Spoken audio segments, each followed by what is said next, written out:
Avant d'attaquer le menu de cette émission, si vous le voulez bien, on va suivre notre guide.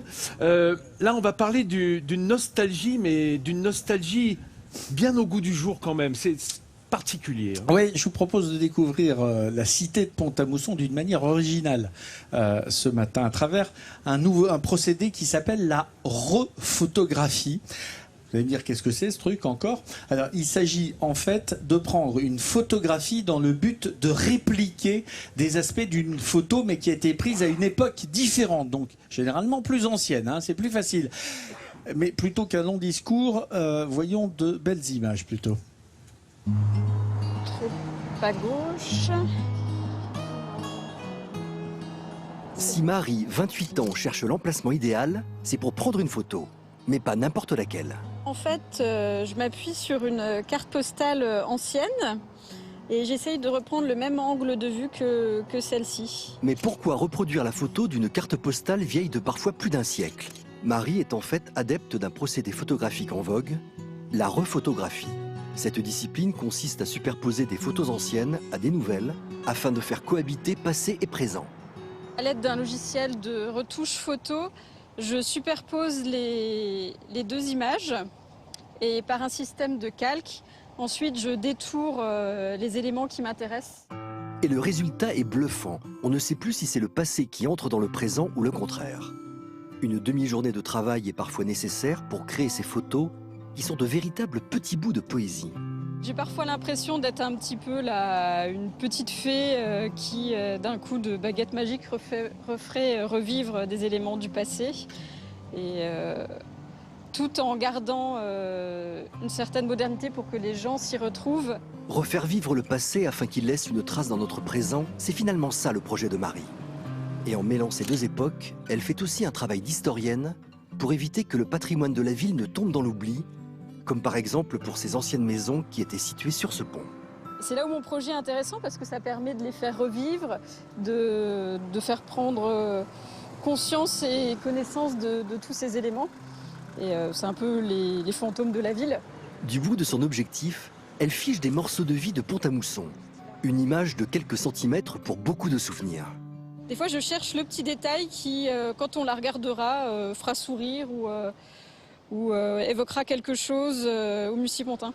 Et le travail de Marie a fait mouche. D'ailleurs, le musée du papier de Pont-à-Mousson a exposé pendant plusieurs semaines ses plus belles œuvres et le succès a été au rendez-vous. L'exposition a eu des retours très positifs.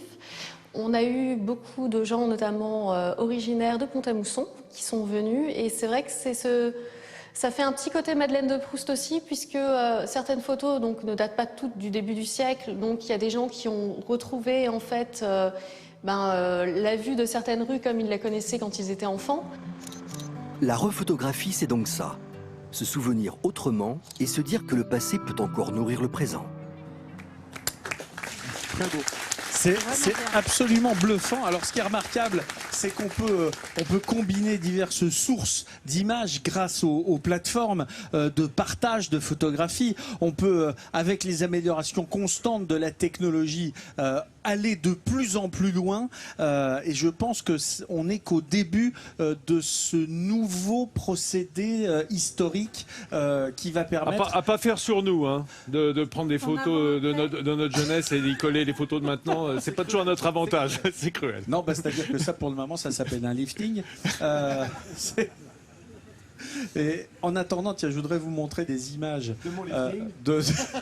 pas du mien, mais du lifting qu'a subi justement un endroit, un site intéressant de Pont-à-Mousson, c'est les Halles. Ah, les Halles. Elle date du XIIIe siècle. Le bâtiment originel avait été investi par l'hôpital Notre-Dame et puis la ville, quand elle l'a racheté, l'a transformé en grenier d'abondance qui servait à stocker le blé et les provisions en cas de famine.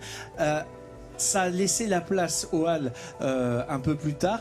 Elles ont été démolies en 1925 et puis on l'a restructuré, on l'a remonté, ce bâtiment avec une toiture, avec des verrières, avec des façades qui ont été rendues modernes, attrayantes et c'est devenu le marché couvert de la ville qui donne d'ailleurs un point de vue tout à fait exceptionnel sur la Moselle et puis juste en face sur l'abbaye des Prémontrés. Ça fait partie des endroits extrêmement vivants de Pont-à-Mousson. Ah oui, ça, il y avait du taf, hein, parce que là, on n'a pas mis de cloison, hein, donc il fallait mettre double vitrage. Pardon, excusez-moi, c'était... Ouais, t'as raison de prendre la parole, Didier, parce qu'on a un autre site qui a entièrement été repensé également hein, par les plus grands architectes. Il s'agit de Combles-en-Barrois, et c'est toi qui vas commenter les images. Tu vas nous dire pourquoi, c'est ton village? Donc là, l'église, la maison qui fume, qui est connue par tout le monde.